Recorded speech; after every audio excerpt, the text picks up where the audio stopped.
Joe Rogan has just revealed something truly shocking about human cloning. He thinks it's widespread and very common, which has led many online to speculate where Jim Carrey may have been cloned, and why. Do take what we know now, in terms of like what they are capable of doing now with human beings and lengthening telomeres. There's a lot of different methodologies that they're using. If they're telling you that there's no clones, the guy telling you is probably a fucking clone. At this point, I have no doubt that they've made human clones. A man that goes by the name of Brian Bishop sent an email to Epstein that reads, "Attached is the doc you requested. It's the use of fund spreadsheet for the designer baby and human cloning company. This gets us out of our self-funded garage biology phase to the first live birth of a human designer baby." And that's when the rumors really took off. Here's all the evidence we have to confirm that Jim Carrey has been cloned in less than 1 minute. Alright, so to start off, here's what Jim Carrey looked like a year ago, and here's what he actually looks like now. Definitely a very noticeable difference, and many say he is looking completely unrecognizable. Next, as you can see all the way up at the top, Jim Carrey's eye color has been brown literally his entire life, and the other day when he was spotted at an award show, his eye color was actually light green. Jim Carrey has also had the same signature for literally his entire life, and when he was at that same exact award show the other day, he ended up signing some things for some fans, and his signature completely changed. And then finally, at that same exact award show a few days ago, Jim Carrey literally straight up said that he was dead during an interview, and then also said that his favorite funny face to wear is the face that he is wearing right now. People just couldn't believe that this was Jim. One fan wrote, "Literally, nothing has been explained. Let's have Jim do a public appearance if it's the real one. Not one full of celebrities, but one way his fans can see him in person." While another added, "The more they try to convince us this is really Jim Carrey makes this more concerning. Why couldn't he himself come out for poll? This is so troubling, and we should all be alert." Some fans compared this to how he acted in the past, especially around 2017, when he openly criticized Hollywood and award shows. Back then, he mocked the industry and talked about how meaningless it all felt. That behavior made some people believe he was speaking out against powerful systems behind the scenes. Certain icons have the power to make change, to think differently, to be bold, to inspire others. Artistry, you're one of them. On the good foot. Ha! Yeah. You shut her down now. Yeah, no, I don't believe in icons. I don't believe in personalities. I believe that peace lies beyond personality, beyond invention and disguise, beyond the red X that you wear on your chest that makes bullets bounce off. I believe that it's deeper than that. I believe we're a field of energy dancing for itself. And I don't care. But Jim, you got really dressed up for the occasion. You look good. No, I didn't that an get dressed accident? up. I didn't get dressed up. Who did? There is no me. There's no you. No. We're not here. This is a dream? There's just things happening. And there are clusters of tetrahedrons moving around together. Okay. Yeah. So what's happening in our world right now? Because there is a lot of news that actually is relevant that's not that Here's uplifting. the thing. It's not our world. None That's of this the is key. real? Nope. So you're just passing We don't through. matter. We don't matter. Oh, wow. There's the good news. Okay. So when he showed up years later looking and acting different, some people connected the dots in their own way. They started saying he may have been dealt with or silenced. Others claimed he had changed to fit into a new version of Hollywood. And that's how the cloning theory came back again. This isn't the first time the internet has done this. Similar rumors have followed other celebrities. Some people claimed Eminem was cloned, using side-by-side photos from completely different stages of his life. Others said Avril Lavigne was replaced years ago, and her story has a lot of unanswered questions. Avril Lavigne.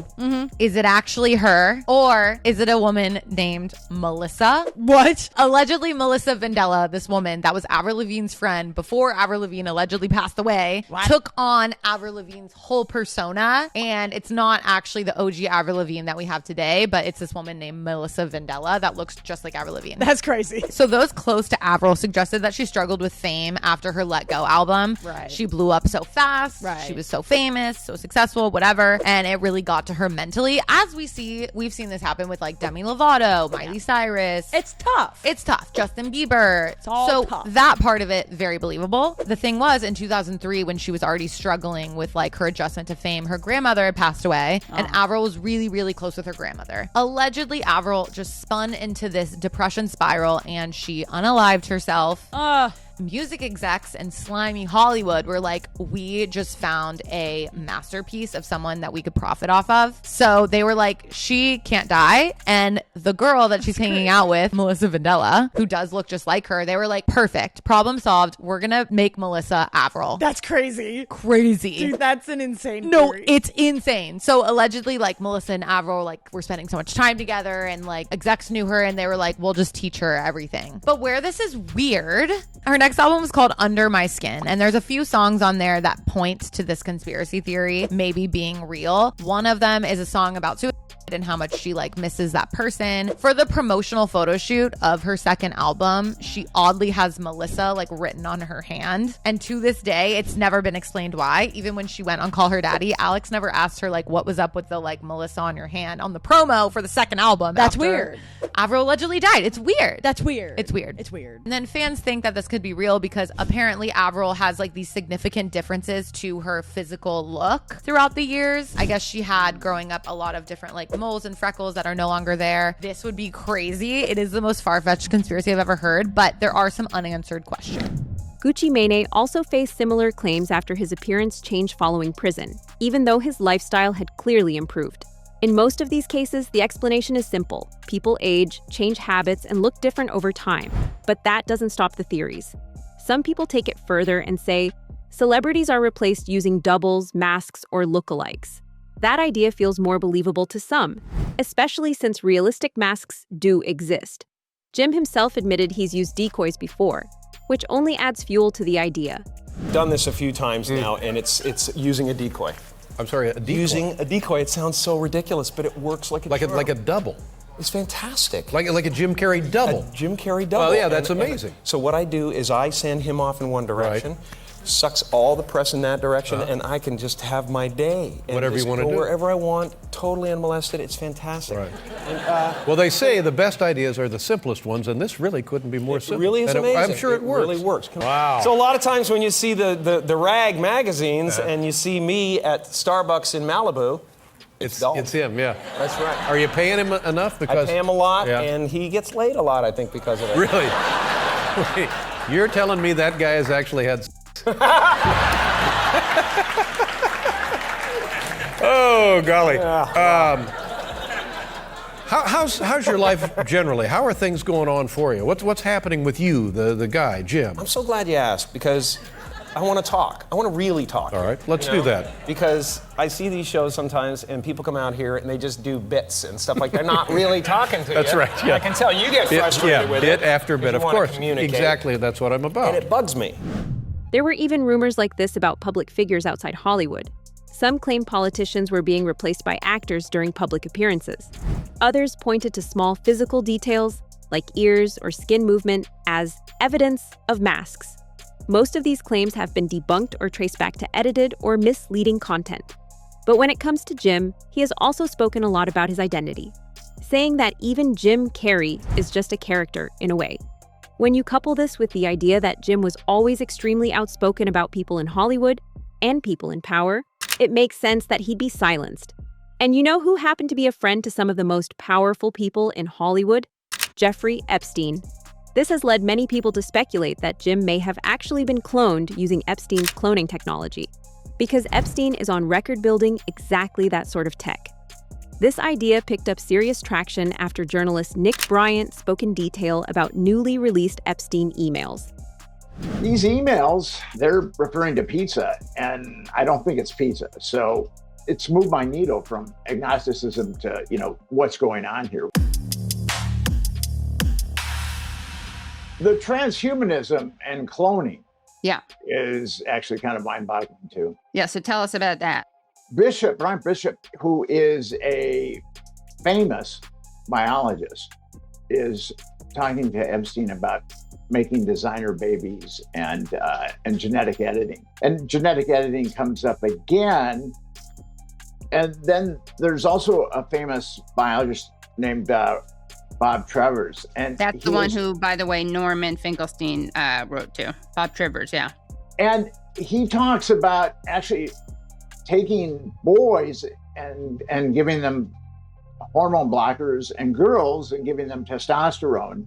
And actually, he's talking about making, I think, a hermaphrodite.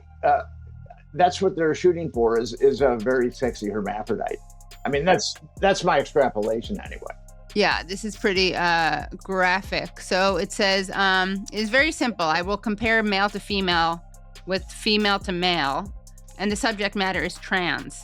With greater molecular control over development, we are increasingly capable of producing novel phenotypes, more feminine men, by blocking testosterone receptors or castration, and at the same time increasing estrogen production. The one blocks male features. The second encourages female features. More masculine women, heavy testosterone, incredible external effects, heavily bearded men. You would never guess they had a female body and their bone in their body. First kind, male to female, is 4 times more frequent than female to male. The first is attractive. He is a woman with a COCK. Bryant said reading this kind of material was overwhelming, even for someone who had already spent years investigating similar cases. He compared it to his earlier work on powerful networks, saying the Epstein situation felt like a repeat of patterns he had seen before. I can remember when I wrote a book, The Franklin Scandal, a story of power brokers, child abuse, and betrayal. And Epstein network is kind of a carbon copy of the Franklin network in many, many ways. And there were a number of very sadistic pedophiles that were very high up in the government that were taking part with those kids. And I can remember when I was pitching it to editors, I got this look.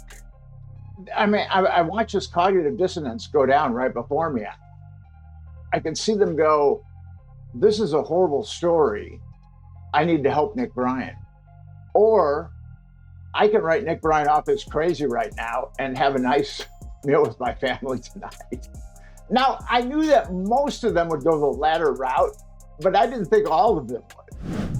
As part of his investigation, Bryant obtained Epstein's contact book, often called the Black Book, and started reaching out to people connected to it. He said some individuals described being moved between locations, including being flown to private islands. That added more weight to the idea that Epstein's network was larger and more organized than people first thought, and that he may have been involved in a lot more than we know. Florida has the most victims, and so I started to call them, and one told me that I talked to her mother. She was there, but I talked to her mother, and the mother said that she'd been 13 when Epstein had molested her. And then I talked to another one who said that she was flown around, and then I talked to another one that said she was flown to an island. And at that point, I knew that I suspected it because of that very corrupt grand jury, that I had come across another network. And it was kind of emotionally devastating to me in the respect that I spent 7 years on the Franklin scandal, and it is heavily corroborated. I knew that the bar was going to be extremely high, and I think I met all those expectations. But I couldn't get it published in New York. I had to get it published by a small publisher on the West Coast. And then when the Franklin scandal, we unfurled the Franklin scandal, no one really bought it. So I'm like 2 years removed from that. And then I'm investigating Jeffrey Epstein. And I can remember just how devastating it was to me, that because the Franklin scandal had taken such an emotional toll on me. But I also knew that because of all the knowledge that I'd acquired, that it was kind of incumbent upon me to go forward with this investigation. And when I brought the Black Book back to New York, again, nobody wanted to touch it. And then I eventually acquired the flight logs, and nobody wanted to touch it.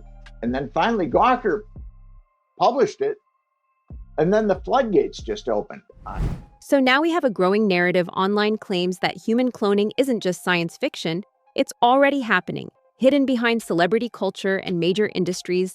And the truth is a lot darker than we thought. I've been told about a black market for babies. And a woman told me that she had been used to make babies for this black market. So I'd heard of that before. And then Jeffrey Epstein gets into pizza. I mean, there's a lot of allusion to pizza and muffins and steaks and jerky. And when I heard about Pizzagate, I looked into it. I studied philosophy in college, and I always try to approach everything agnostically. And I couldn't really find a lot of information that corroborated what was coming out on the internet. Now, there was a lot of crazy stuff coming out on the internet. And then I got to a guy who said he could ultimately get me to a guy that could corroborate it. And then that kind of evaporated. So I just kind of walked away from Pizza Hut or Pizzagate, not really, somewhat still agnostic. And then, but these emails, they're definitely referring to pizza, and I don't think it's pizza. So I've got to double back on that. And actually, it's moved my needle from agnosticism to, you know, what's going on here? What is pizza the code word for? What are shrimps the code word for? What are fresh muffins the code word for? I think I kind of understand fresh muffins. He's getting into, there's a lot of allusions to jerky or beef jerky. And I don't know what is going on there. The discussion often begins with a real historical case. Henrietta Lacks, a black woman whose cervical cancer cells were taken in 1951 without her knowledge or consent. Those cells, known as HeLa cells, became the first human cells successfully replicated in laboratories and have been used in countless scientific breakthroughs. Jamie Foxx is another big name that was allegedly cloned. After his unexplained hospitalization a couple of years ago, some observers claimed he appeared different when he returned. When they said I was a clone, that made me flip in the hospital. That's it.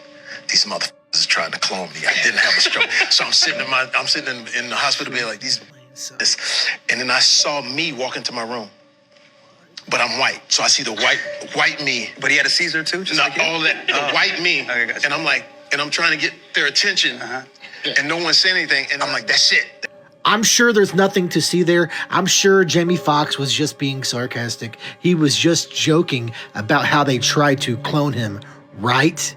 But there are a lot of weird things. For instance, where did his head tattoo go? And you've got to admit that he looked very different when he got out of the hospital. I guess that's why he starred in a movie like this right here, because he was telling you truth in plain sight. Or even the fact that he starred in a movie like this, and look at this poster right here, a coffin shape. I mean, come on. But again, I guess Jamie Foxx was just joking in that clip because again, that's what he does. It's good to see that he's doing. Some celebrities have openly talked about body doubles, though in a very different way. For example, Janelle Monáe joked in an interview that she has a clone who handles music while another handles acting. Well, it's very simple. I have a clone. I have a clone for music. I have a clone for film. I have a clone for my personal life. I have a clone for my family life as well. So that's how it gets done. And each clone is under contract. And which one am I talking to now? Well, if I told you that, then, you know, life wouldn't be as fun.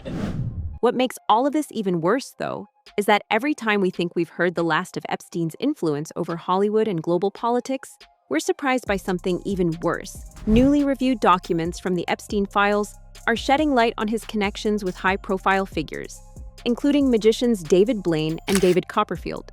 Importantly, neither Blaine nor Copperfield has been accused of criminal wrongdoing related to Epstein.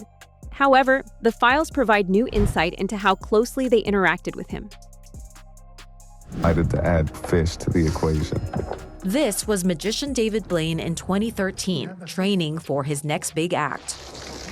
It appears to have been part of the ABC special, David Blaine, Real or Magic. What Blaine never mentions is that he filmed that segment from inside of Jeffrey Epstein's New York City townhouse. But CNN compared the footage to photos of Epstein's mansion released in the Justice Department's Epstein files and confirmed matching distinctive decor next to a tub and the same white cabinets in the kitchen. When you're continuously spinning... There was also correspondence from 2013 discussing Blaine visiting Epstein's home for a shoot. Epstein emailed Woody Allen's wife in April that Blaine wanted to do the goldfish trick tonight for Woody and film it. In October, Epstein's assistant reminded Epstein that Blaine wanted to stop by Epstein's house to finish his Woody Allen shoot. He needs to film himself walking up your stairs and going into your bathroom, Leslie Groff wrote. Epstein responded, "Not until I am back." CNN found that Epstein and Blaine exchanged dozens of messages, had numerous phone calls, and planned for in-person meetings, primarily between 2012 and 2016, years after Epstein was convicted in Florida in 2008 for soliciting a minor. Blaine is one of the world's best-known stunt artists, drawing huge crowds to his daredevil tricks, like being frozen inside of a block of ice for more than 60 hours, or staying in a plexiglass box over London's River Thames for more than a month. Blaine has not been accused of any criminal wrongdoing related to Epstein. He is one of many celebrities revealed in the files as having socialized with the financier after Epstein's 2008 guilty plea. The documents also outline connections between Epstein and David Copperfield.